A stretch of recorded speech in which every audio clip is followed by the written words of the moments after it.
I'm going to show you something. These are my favorite cutters. So some people are like, how do you strip a wire? Well, I'm going to show you what not to do. So the first thing you don't want to do is try to peel your wire. Don't do that.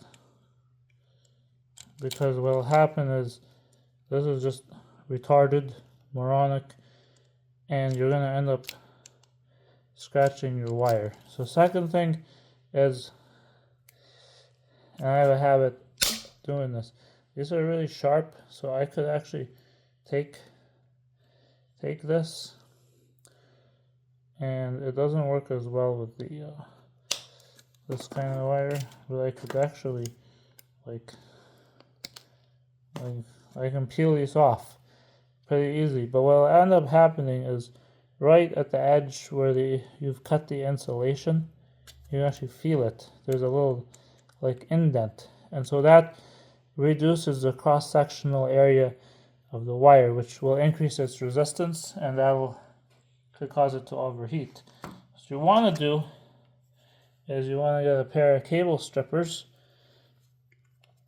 a good quality pair, and use the Klein Tools one, and then you want to find the gauge markings. So I've got solid and I've got stranded. So find out if you're using solid or stranded, and then figure out what gauge of wire you have. I've got 10 gauge wire, so I put it in and I just pull on my wire, and now I have a nice clean strip without any nicks on my wire.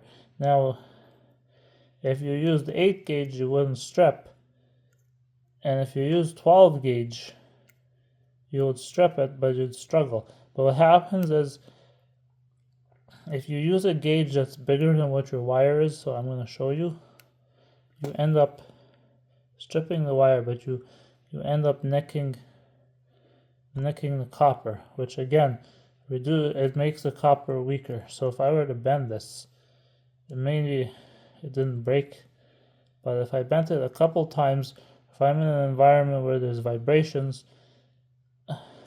this broke at the weak point. So, and it's also reducing the cross-sectional area, which is bad.